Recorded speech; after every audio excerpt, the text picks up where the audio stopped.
गोरछा उच्चतर माध्यमिक विद्यालय है। मेरा मुख्य कथानक है स्वास्थ्य और कल्याण के लिए परितंत्र को समझना।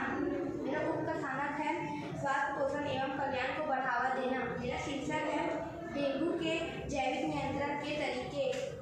अब आगे बढ़ते हैं। मेरे शीर्षक चुनने का कारण, मैंने इस शीर्षक को इसलिए चुना क्योंकि डेंगू बीमारी को तो सभी जानते हैं, पर इसकी जैविक नियंत्रणों को कोई नहीं समझते और ये सब कि जैविक नियंत्रण को बहुत ही कम लोग जानते हैं।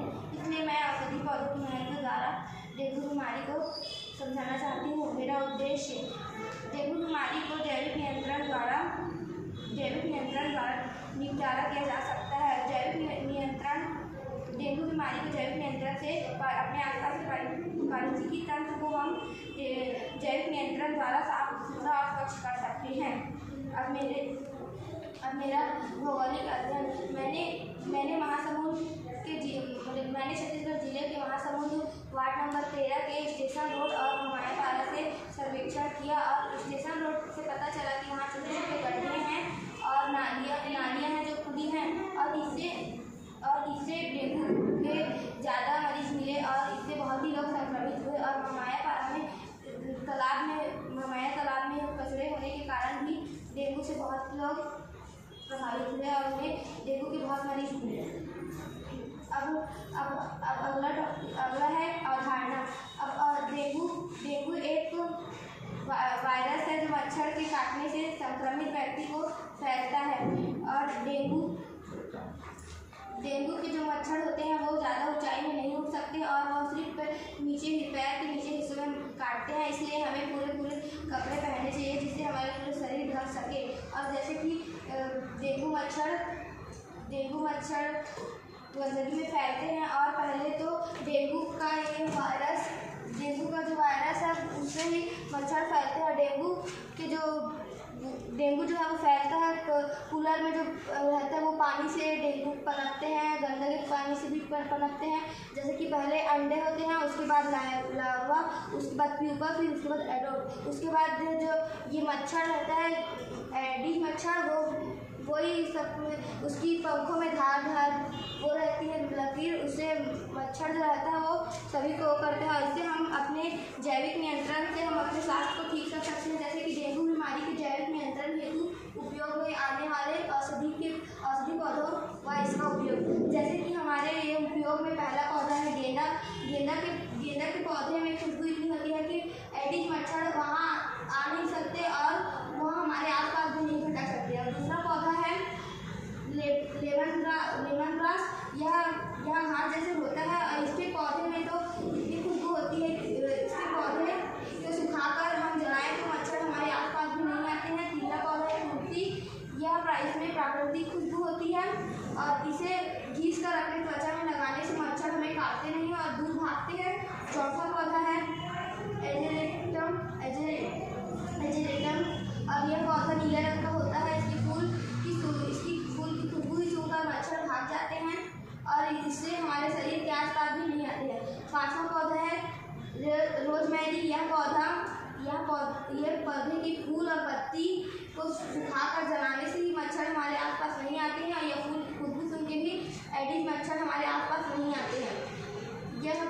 ये छठवां पौधा है, ये है बारहमासी।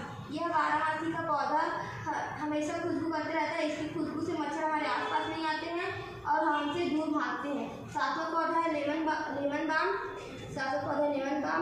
इसकी पत्तियों को पीसकर अपनी त्वचा में लगाने से मच्छर हमारे आसपास नहीं आते, हमें काटते भी, हमारे घर में भी नहीं आते। और आठवां पौधा है लेवेंडर। इसकी फूलों की खुशबू को सुनकर ही मच्छर भागते हैं। इसकी फूलों को पानी में मिलाकर पीसकर स्किन में लगाने से यह मच्छर हमें नहीं काटते हैं। और नौवां पौधा है पुदीना की पत्ती। इसको रगड़ कर हमारे त्वचा में लगाने से इसकी खुशबू सुनकर मच्छर भाग जाते हैं और इसको उबाल कर हम अपने घर में छिड़काव करें तो मच्छर नहीं आते हैं।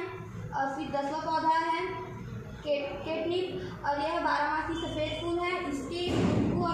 इसकी खुशबू से ही मच्छर दूर भागते हैं और यहाँ हमारे आसपास नहीं आते। और 11वां पौधा है नीम। नीम एक प्राकृतिक की खुशबू है उसमें, और वह उसको सुखाकर हम आग में लगा के धुआं करें तो कोई भी मच्छर हमारे आसपास नहीं आते हैं। अब आगे चलते हैं हमारे आंकड़ों सर्वेक्षण और आंकड़ों के विश्लेषण में। मैंने सर्वेक्षण किया तो पता चला कि हमारे आसपास ऐसे भी लोग हैं जो इस डेंगू के बारे में कुछ जानते ही नहीं हैं। तो जैसे हम सर्वेक्षण में देख सकते हैं आंकड़ों का विश्लेषण, डेंगू कितने लोगों को हुआ, डेंगू कितने लोगों को हुआ, तो डेंगू 80% लोगों को हुआ, वो ये 80% लोग जानते हैं। और अगला प्रश्न है डेंगू बीमारी क्या है, तो इस प्रश्न को 48% लोग ही बता पाए। डेंगू किससे फैलता है, इस प्रश्न को सिर्फ 29% लोगों ने बताया।